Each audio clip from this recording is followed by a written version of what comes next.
섭자의 공포 라디오가 시작됩니다. 저는 귀신을 믿지 않습니다. 이유는 간단합니다. 여태까지 겪어본 적이 없었기 때문이죠.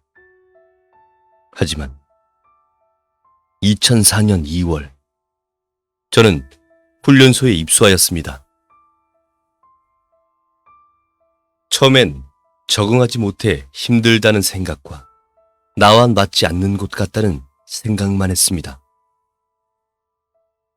물론 시간이 약이라는 말처럼 며칠이 지나자 현실을 수용하고 훈련소 생활을 나름대로 즐기기 시작했습니다.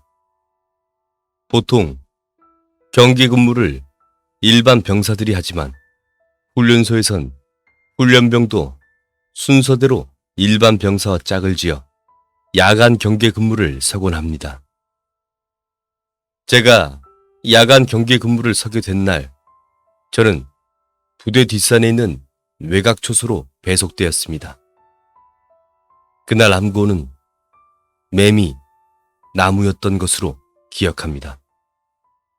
항상 근무를 서는 일반 병사는 저녁이 2달 남은 병장이었습니다. 병장은 초소 안에 앉아 부대를 바라보고 있고 저는 초소 밖에서 산을 바라보고 있었습니다. 근무를 서는 동안 그 병장은 자랑하듯 자신의 군 생활을 이야기를 해주고 그 이야기를 들으면서 시간을 보낸 것 같습니다. 그러다 어느새 이야기도 떨어져 아무 말 없이 멍하니 산등성이를 바라보고 있었습니다. 새벽 2시 어둠 속에서 보이는 건 흑백의 음영으로 비치는 수풀과 나무들 뿐. 그런데 갑자기, 정말 갑자기 검은 그림자를 한 나무들이 움직이기 시작했습니다.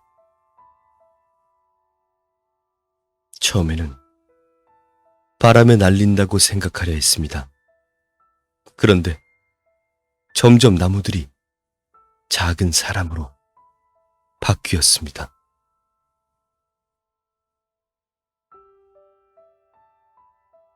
열 살 정도의 아이의 그림자들이 제 시야에 하나 둘씩 늘어만 갔습니다.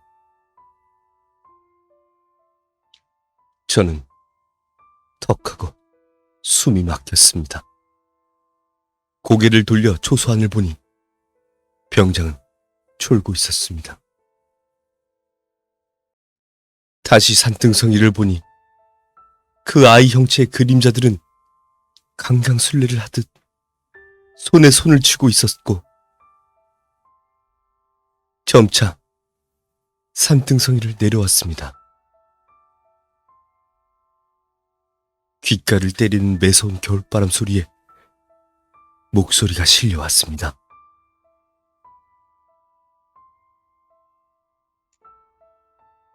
이리 와, 이리 와, 이리 와, 이리 와, 이리 와, 이리 와. 산등성이를 내려오는 검은 그림자들. 저는 M16을 든 채로 이 혼란스러운 상황에 적응하지 못하고 터질 것 같은 심장 소리만 느끼고 있었습니다. 매미! 매미!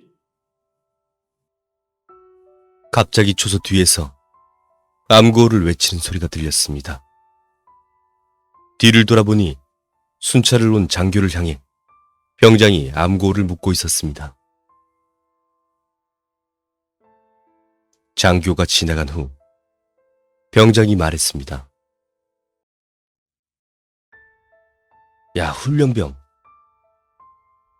신병이 그렇게 얼빠져 있으면 어떡해? 난 곧 전역하니까 괜찮지만 신병이 그러면 욕 제대로 먹을 거야. 너 정말 걱정된다. 변명처럼 저는 제가 본 것을 이야기했는데 이야기를 들은 병장은 이렇게 말했습니다. 여기서 군부를 설 때 하지 말아야 될 게 있어.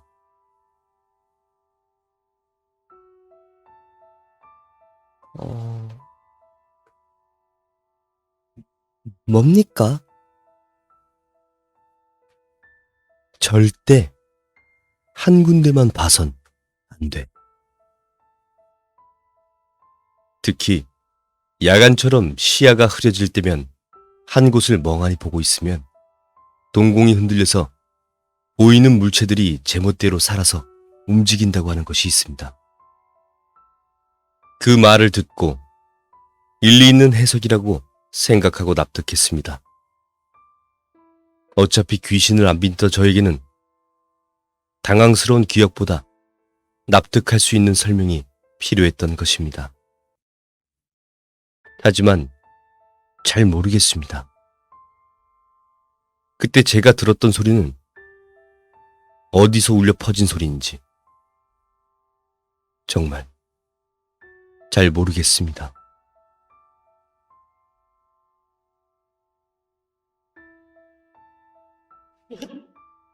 이리 와.